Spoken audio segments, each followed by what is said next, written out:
सभी मित्रों का पुनः स्वागत है मेरे YouTube चैनल पर। मैं सिद्धांत सहगल, वैदिक एंड केपी एस्ट्रोलॉजर। कुंभ लग्न के जातकों को कौन सा रत्न धारण करना चाहिए और कौन सा रत्न धारण नहीं करना चाहिए, उसे लेकर हाजिर हूं।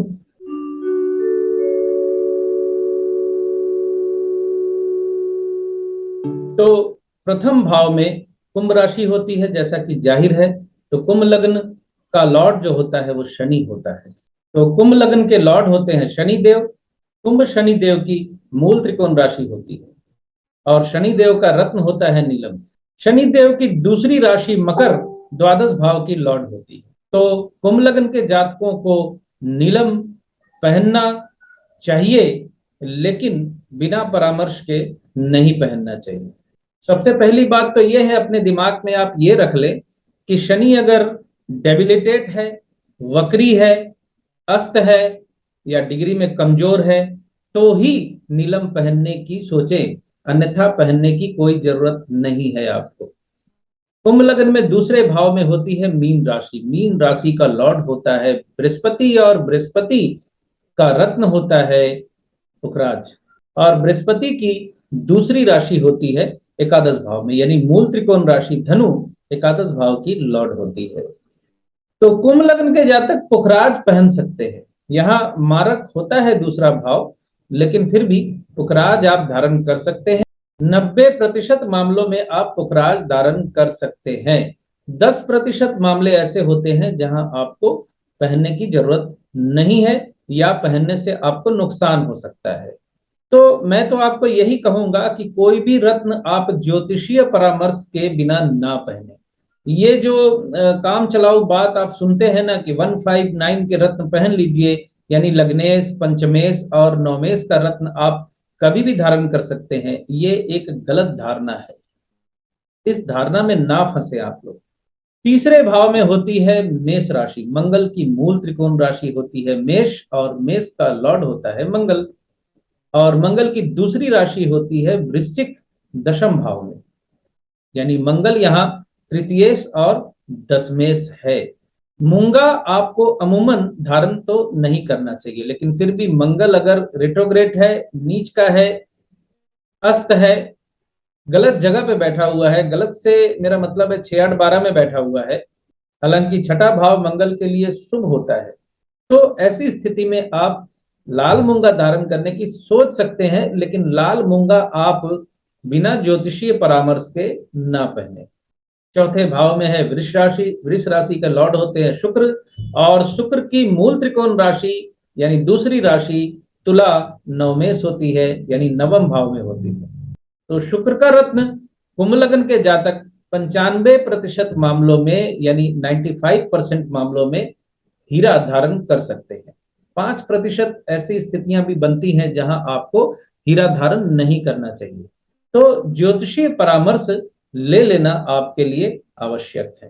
पंचम भाव में होती है मिथुन राशि। मिथुन राशि के लॉर्ड होते हैं बुध और बुध की दूसरी मूल त्रिकोण राशि भी होती है जो कन्या, वो अष्टमेश होती है, यानी कन्या राशि अष्टम भाव में होती है।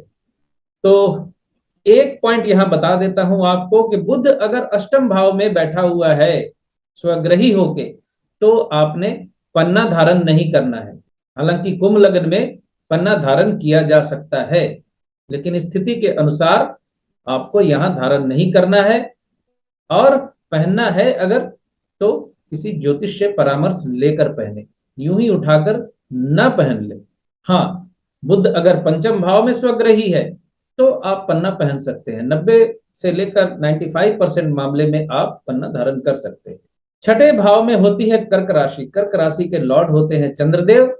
चंद्रमा का रत्न होता है मोती और छठा भाव रोगेश होता है।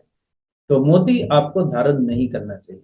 किन्हीं मामलों में आप धारण कर सकते हैं, लेकिन वहां ज्योतिषी परामर्श की जरूरत है। मोती आपने दो बिंदु आपको और बता रहा हूं जहां आपने मोती नहीं पहनना है। जैसे चंद्रमा अगर अष्टम भाव में कन्या राशि में है तो आपने मोती धारण नहीं करना है, बिल्कुल ही नहीं करना है। और चंद्रमा अगर मकर राशि में द्वादश भाव में बैठा है तो भी आपने मोती बिल्कुल धारण नहीं करना है।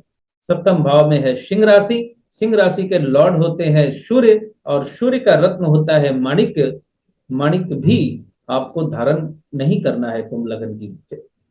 कुंभ लगन के जातकों को माणिक भी नहीं पहनना चाहिए, क्योंकि सप्तम भाव मारक होता है और सूर्य एक क्रूर ग्रह है। अगर माणिक पहनने से रिएक्शन कर गया तो आपको बड़े खतरे में डाल सकता है। अगर पहनने की स्थिति बनती है, पहना जा सकता है, तो आपको बिना ज्योतिषीय परामर्श के नहीं पहनना चाहिए। 10 से 20% स्थितियां ऐसी बन जाती हैं जहां आप माणिक पहन सकते हैं। अष्टम भाव में कन्या राशि होती है, पन्ना पहनना है या नहीं पहनना है बता चुका हूं। नवम भाव में तुला राशि होती है, हीरा आप धारण कर सकते हैं 95% मामले में। दसम भाव में वृश्चिक राशि होती है, बिना परामर्श के आप लाल मूंगा धारण न करें। एकादश भाव में धनु राशि होती है, धनु राशि के लॉर्ड होते हैं बृहस्पति और बृहस्पति का रत्न होता है पुखराज। बता चुका हूं पहले ही, 95% मामलों में आप पुखराज धारण कर सकते हैं। द्वादश भाव में मकर राशि होती है, नीलम बिना परामर्श के आपने नहीं पहनना है। ये वीडियो की शुरुआत में ही आपको मैंने बता दिया था। अब 5 और 9 पंचमेश और नवमेश की बात पूरी किए बगैर बात पूरी नहीं होती। अमूमन आप देखते हैं कि पंचमेश और नवमेश का रत्न लग्नेश के साथ पहना दिया जाता है एक त्रिकोण के तौर पे। आपने नहीं पहनना है। अगर आप स्टूडेंट हैं, कॉलेज में पढ़ते हैं, तो आप पहन सकते हैं पंचमेश और नवमेश का रत्न। लेकिन अगर आप नौकरी करते हैं, सरकारी नौकरी करते हैं, तो आपने बिना ज्योतिषीय परामर्श के गलती से भी पंचमेश और नवमेश का रत्न धारण नहीं करना है। कई लोग बोलते हैं कि पंचमेश और नवमेश इतना शुभ है, क्यों नहीं धारण करना, आप क्यों मना कर रहे हैं? तो मैं आपको बता दूं, पंचमेश और नवमेश बिल्कुल शुभ है, लेकिन ये आध्यात्मिक दृष्टि से शुभ है, भौतिक दृष्टि से शुभ नहीं है। आप सन्यासी हैं, आप टीचर हैं, आप दुनियादारी छोड़ चुके हैं, आप आध्यात्मिक उन्नति चाहते हैं, आप प्रवचन करते हैं, तो आप पहन सकते हैं पंचमेश और नवमेश का रत्न।